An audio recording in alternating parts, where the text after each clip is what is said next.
drama therapy, we're looking at dance therapy, other areas that involve expressive arts that the children would naturally gravitate to and find it easier to express themselves.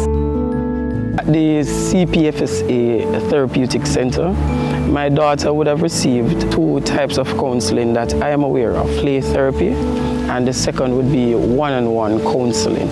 I was introduced to the Therapeutic Center as a referral from the family court when one instance of abuse had occurred, and she was 11 years old on the last instance. The main change that I have seen is behavioral.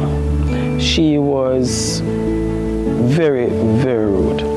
Now I am seeing a reverse, where she is now behaving as a disciplined child. In terms of school, I am not having issues. When I am invited to school, it's because of positive stuff now, unlike before. When a child comes to us for being in need of care and protection, the child may have some behavioral manifestations, some behavioral issues. The child will come to us and we will do a full psychological evaluation, and the psychologist may decide that the child needs to see a psychiatrist or the child may need different kinds of support. My wife and I, about 2 years ago, decided to foster a son. Great experience, but about maybe 7 months ago, we had some issues behaviorally in school and at home. But being here has helped our family, has helped our son, and it was a play therapy. He enjoys it, he's thrilled, he looks forward to it. To find that the way she was helping him was relevant to him, and he enjoyed the process.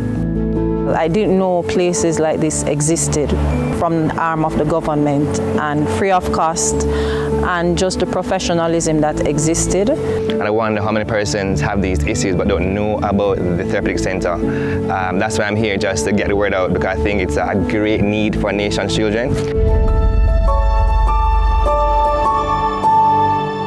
As heard in these testimonials, the CPFSA's Therapeutic Center has done a remarkable job in prioritizing the mental health of our children. And as the center's resources continue to grow, so will its impact on the future of our nation.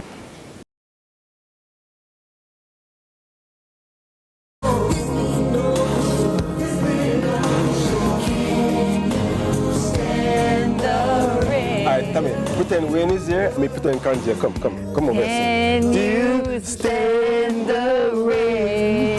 Hey, can you stand the rain? I couldn't stand the rain yesterday. I couldn't stand the rain, but let me tell you something. I would pick the rain over the heat any day. By the way, she likes Can You Stand the Rain, and she likes the movie. I think it's with Best Man Holiday, the Best Man Holiday, where all the four male actors did that scene in there. They act out the song. I've never all seen dressed that. in black and red tie. I've never seen that. If you Google it, you will see it. Best Man Holiday and the Can You Stand the Rain I scene. will. Yes, I will. Big up to Karen. We love Karen. Love you, Karen. Even though Karen is sleeping somewhere right now.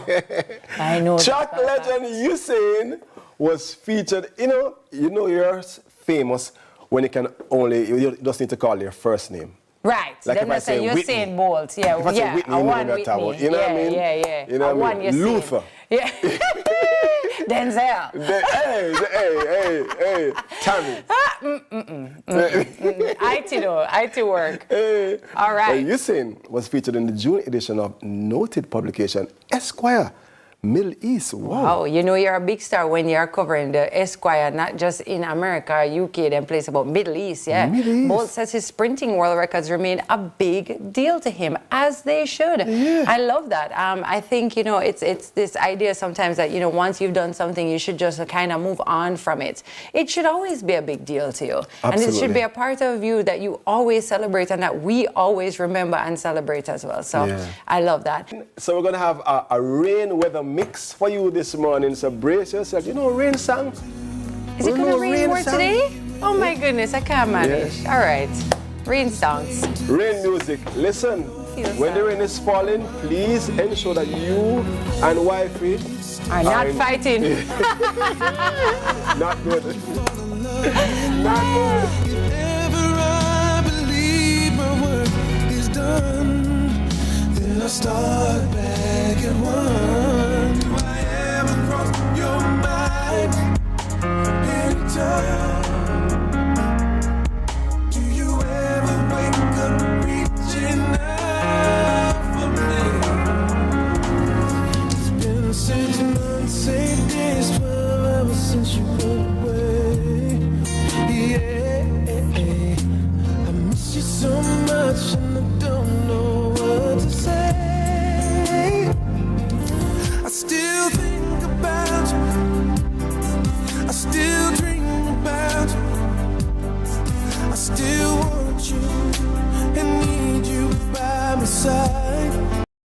So in this World Environment Day special from the United Nations Development Programme, learn how Jamaica is contributing to the worldwide mission to keep global temperature rise to 1.5 degrees Celsius. Whew, sounds like it's important stuff to me. So over the next few minutes, we'll learn about the national commitments, progress, and the role for the public. This is Jamaica's Climate Promise. Across the earth, governments and people are uniting with singularity of purpose to tackle a dangerous rise in global temperature. Emissions from our vehicles, industries, and power plants are producing the effects of a greenhouse by trapping heat on our planet. We must work to reduce these global warming emissions to ensure the best chance of limiting global temperature rise to 1.5 degrees Celsius. This means giving up on some conventional ways we live and produce in exchange for greener, sustainable practices.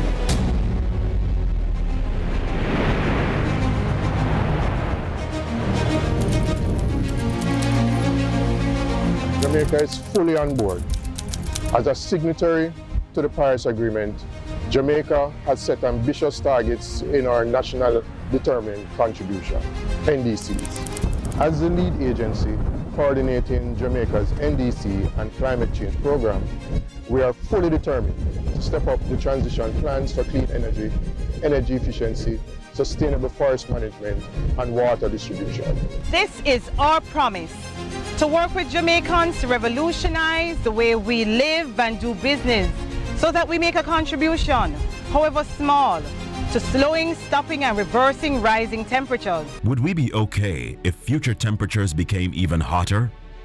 Our climate promise is a commitment to ourselves and future generations to live in a habitable world where we can thrive and survive. Together, united in this global movement for revolutionary change, we can pave the way for a brighter and cooler future for Jamaica and our planet. This is our promise.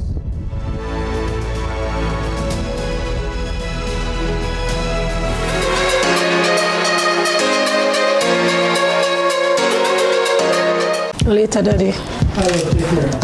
Take care of Grandpa.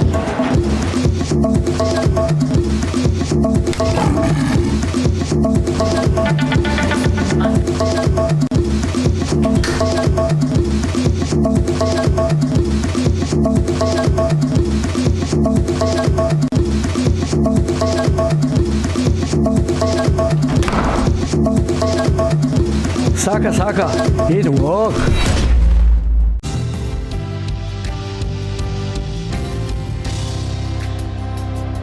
You know, I get the courage from God. Once you have served Jesus, you have to be bold. You can't be shy. Yes. You know, even if you're shy, you have to be bold. You know, many persons can say fully God or just say God alone. You know, but there are different gods that people worship. But when you say fully Jesus now, people know exactly who you're talking about and who you're referring to. And I have to be bold with it. I can't be ashamed of the gospel of Christ. Because if I deny him in front of people, he's going to deny me in front of his Father in heaven. So fully Jesus. I mean, I say we forward to spread the message of truth. Undiluting the word that them can't dilute. So wherever we're there right now, in our house, we don't know how to watch on the phone. We just want to join and worship with me this man. You know ready? Listen. Say we not look the part. Judgment belong to God. Watch your thoughts. Them say we don't look like Christians and we don't play the regular part. No, that's how we do it. We take the gospel to the street. And we not only do church on Sunday, we do it 7 days of the week now. That's how we do it. When we say, what am I supposed to look like? Suit and tie? CVM, when me tell them say, and if I war come, yeah me ready. Strap up with the Bible, we never left it. Devil me know say you panic cause of the word where you're knocking on your nerves and you can't take it, yeah. What we do? We take God with us anywhere we go. Cause what? We know who we belong to. Jehovah is the true God and we know. We never follow. CVM tell them. Read Caribbean Month, that's a thing? It is a thing. thing. It has been going on for the last 6 years. Wow, it's a thing. It's a thing. And a thing we need. We need. Yeah. So it's an initiative that was started by a fellow Jamaican bookstagrammer, Book of Sins. And actually, I don't know if you're aware, but in the US, June is actually celebrated as Caribbean Heritage Month. Oh, right, of course. Right, so she tied in, exactly. So we really want to raise awareness for our Caribbean authors and the books that they're writing. So we have challenges throughout the month. You know, next week, Monday, will be Read Haiti. So Caribbean bookstagrammers, and not even Caribbean bookstagrammers, people who enjoy reading, they're posting about Caribbean literature. I mean, you know, I don't want to ask the obvious question, but, you know, why is it so important for us to do this? Why is it so important for us to, you know, support our Caribbean authors? Well, apart from the fact that I'm from the Caribbean, so of course I feel compelled to promote Caribbean literature. It is sometimes our Caribbean literature, it flies under the radar. Me, myself, I wasn't reading Caribbean literature. Although I love to read, it wasn't until 4 years ago where I came across Read Caribbean Month and the hashtag Read Caribbean that I started to read Caribbean books. And there is something very special about reading about people that are like you, from places similar to you, and they have this saying, read the Caribbean, read the world. I love that. Because we're everywhere. Yeah, I love that.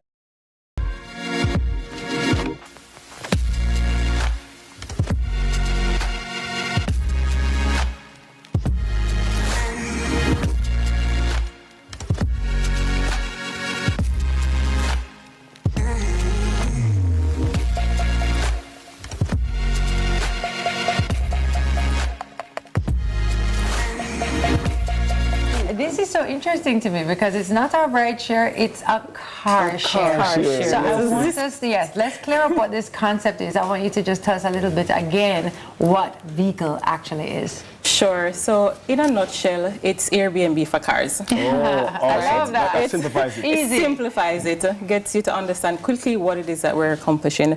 And so basically, local car owners, if they have an extra vehicle, or if they're even thinking about ways to make extra money, right, they can purchase a vehicle, list it on our platform so that when travelers are coming down to the islands, they can easily find a car that they like and can rent it within less than 15 minutes. So vehicle, rent from locals, no hassle, no hustle, no hidden fees. I like that, no hassle, no hustle. Hey, no hidden fees. Hey, I like that. You did that. With the words, I want to talk about that word, the name vehicle. I mean, I know it's obviously off of a vehicle, but I like that you guys went with that. It's so different. Yeah, well, it's also just so us, right? Like it is call it what it is. It is, but just to give you some backstory, right? So we've initially launched as Rent Your Ride, and then we got some feedback from our advisor and from the general non-Caribbean public that the name, they couldn't understand the name. So then we went back to the drawing board, and then I'm like, oh my gosh, it's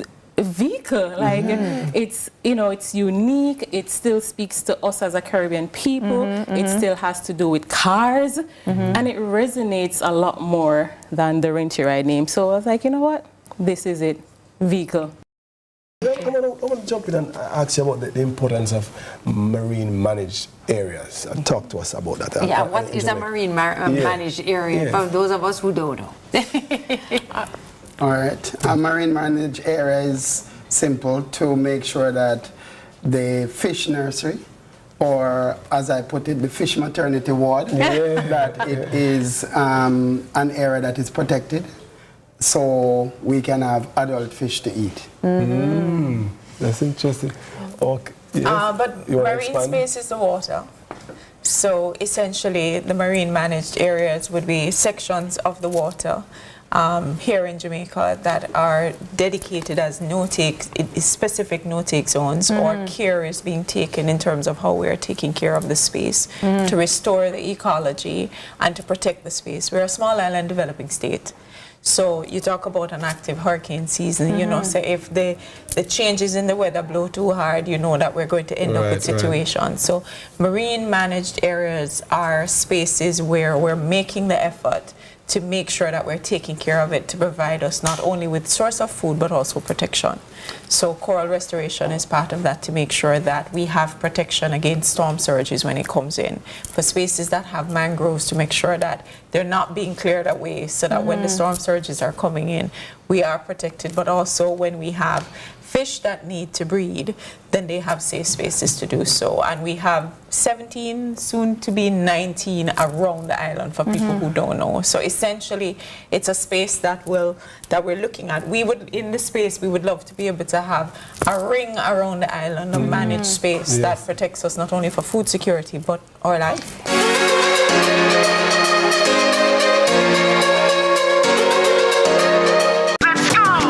And minute every rubbish in a pan. No dirty up the place, this a we island. So keep Jamaica, say make we do it, keep Jamaica clean. Make you listen to me please. No plastic bag, no fear blowing at the breeze. No proper garbage, disposal, recycle plastic, now make it full up in the streets. Bag it and bin it every rubbish in a pan. No dirty up the place, this a we island. So keep Jamaica, say make we do it. A message from the National Solid Waste Management Authority.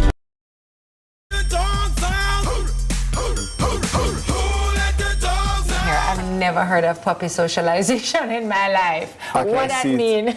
Well, just like how we have to socialize children and allow them to engage with the environment, it's the same thing for puppies. All right, so socialization is that period of development between 3 and 12 weeks where puppies are basically learning to categorize what's normal, what's abnormal, what do I need to be afraid of. So that's the best time to teach them things, basically. And most, I mean, obviously, like, look at this lovely litter here. They're with each other. Won't they learn to be, you know? Well, I like to explain socialization to people as puppies learning how to interact with people and the environment that people live in, and us also cataloging what is normal for puppies. Because a lot of owners, they bring a puppy into their home and they think everything is going to go great, and they don't realize that puppies don't see the world that way that we do. I feel like our viewers don't believe that there are actually puppies in here. Would you mind if we could take our puppy out? I don't want to trouble anybody. Zorro. Oh, no. Zorro looks Zorro like getting hugs and kisses in there. Zorro, what kind of dog is Zorro? Oh my goodness. So Zorro is a mixture of Rottweiler and Pitbull, and they're almost 6 weeks old. They come from a list of 12. Wow, so this is a time when you would want to be, we wouldn't be socializing just yet, or we are at this So age? yes, we start socializing. Once the eyes and the ears are open and they're aware. Sure. Hi guys. Oh my word. May I hold one? Is that okay? Hi little guy. Yes, you are. You see, this is my puppy now. Me that call this one Brownie. So this is Mocha. Oh. Mocha. Oh, okay, Stay okay, close. okay. Men often feel unappreciated sometimes, you know what I mean? Can you shine some light on this idea? So you're right, yes, men tend to not seek help when they need it. Sometimes I think too, they don't recognize that they need it. Someone usually will have to point it out. They will have their existing coping mechanisms. I'm a good man, man.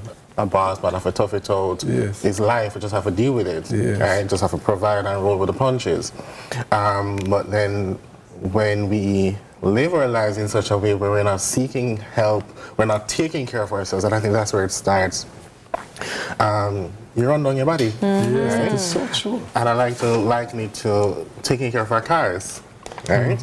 As men, a lot of us tend to baby our cars. We have to take it into servicing, and we have to make sure it polish and shine. We need to do the same. Before even seeking help, though, I'm curious to know, like, you know, for somebody watching, maybe, you know, it's somebody watching for her brother, her husband, her son. What are some of those, like, telltale signs that you might be saying to yourself, you know what, maybe I do need to actually seek help? Is it that I'm having more down days? Is it that I'm angry all the time? Is it that there is some anxiety? What are those things that we can look at? So anger is a huge thing. Being ticked off very frequently over small things. You realize that your life is out of balance a lot. So men tend to work a lot because we have to provide for our families and so on.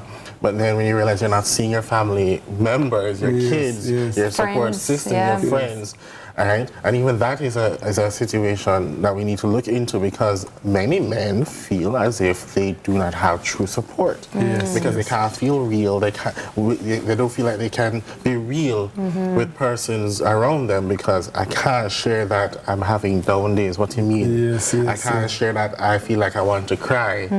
First of all, men don't cry, right? Right? And so the eating issues, sleeping challenges, not wanting to get up in the mornings, feeling frustrated, not finding joy in anything anymore. You're just this robot on autopilot going through the day, and then at you probably numb your emotions, suppress them, and then at some point you're like a volcano, you explode. And then add father to it, right? So no, we have the parents. and there's no empirical data to support this, but the single parent families usually are mostly women. Right. Is that still true today? I'm not sure. There's no data that I have to support that. But talk to us about the importance of fathers in the homes. I mean, fathers are absolutely important. Healthy fathers. I was going to say, yes. Healthy fathers are very much important to the development of our children. Right, so ABC fast or slow? Fast? Fast. Michaela, you're going to say stop. Go. Stop. Okay. It's okay? It's okay or what? Okay. Feel like you make it okay. No, it's okay. All right, and begin. 15 seconds. We've got 15 seconds. 1 second down. Who will be the first? This is the tiebreaker. Who will it be? Will it be Tami? Will it be IT? This is for the win. K is our letter. K is our letter. Animal, place, artist, song, movie. Do you have the answer? Do they have the answer? Let's see. I'm hoping that this is stressing them out. 15 seconds gone, long time, but we feel sorry for them. So we're going to 25. 25 seconds, you have 5 seconds. Hey. No help from the penny section. No help from the penny section. In 3. Hey. Where's the cameras? I wish you could see the amount of assistance being given in there. And that's it.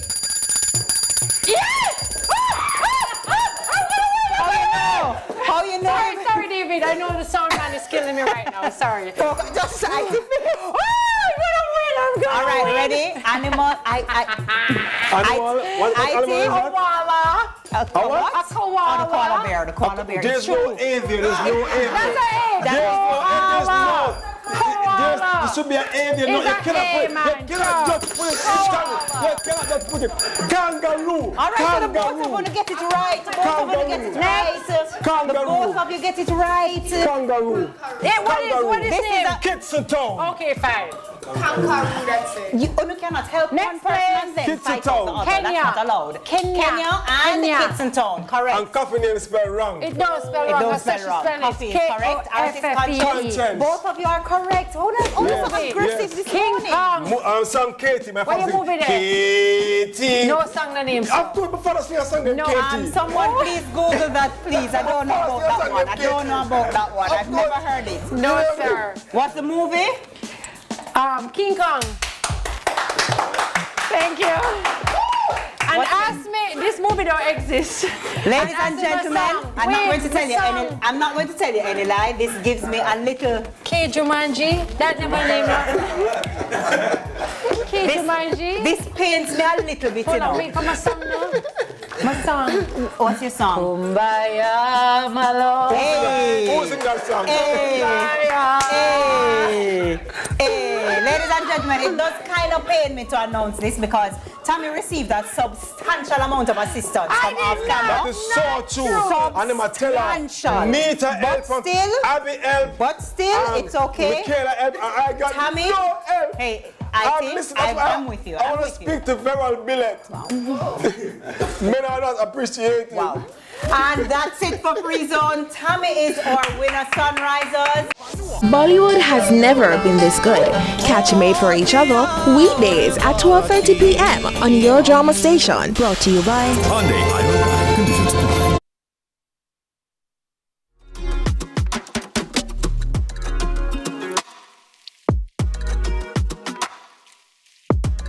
Thanks for staying with us. You know what time it is. It's Final Thoughts. Just like that, Final Thoughts. All right, who shall we start with for our final thoughts now? Can start with Kirk. Go ahead. Yeah, start with Kirk. All right, so we started with me at the start. We started with him. All right, so I think we should have a more refined system to cater to all the different individuals. Yes, you should still have devotions in school, but don't make it mandatory in terms of like you're going to punish the students if they're going to take part or not, because everyone has their different reasons of why they want to or don't want to take part in devotion, right? One could have like a different religion, one could not be of any religion. So have a refined system where it's like, okay, if you don't take part in devotion, you still have to be at school at X amount of time. You know, you can wait in the classroom or whatever the case may be, but be at school, have the devotion, join it, don't join it, your choice. And that should come down to the parents and not the student. Yeah. That's what I think. So you're saying at the very least we take out the punishment. Yeah. And I think what they're thinking as well, Kurt, they don't want like the children, a demon running around in the school if someone is missing from devotion, you know. Just deal with it at devotion time. I think that's what they're thinking. Yeah. Oh man. How you feel? What are your final thoughts that you want to share with us? Yeah, that the world is a spiritual place. Yes. And we would be deceived if we believe that there's some neutral thing that, you know, nothing will influence you. So as Christians, we have Christian beliefs. Yes. Muslims have their beliefs and so on. So there is something that influences your behavior, your thought no matter pattern. what. Yeah. And it is illusory to think that you can be in some neutral space. There is no neutral space. So you have to determine what is it that is going to influence your behavior, your thinking, okay? And therefore, as a Christian, I am saying I'm following the Bible. Yes. The Muslims, they have the Quran and they have different. So therefore, I'm noticing though that there is a push in certain quarters to have a sort of, it's almost like a new age type of thinking. Yes. And it is as if this is more acceptable than what it is that the scriptures teach. Right. I believe that as a nation that is largely Christian, if we're going to be doing any type of teaching morality or values, it should be based on Christian values. Yes. And also, as curses, and I don't believe in punishing the children, but there must be some structure. So if they don't want to, okay.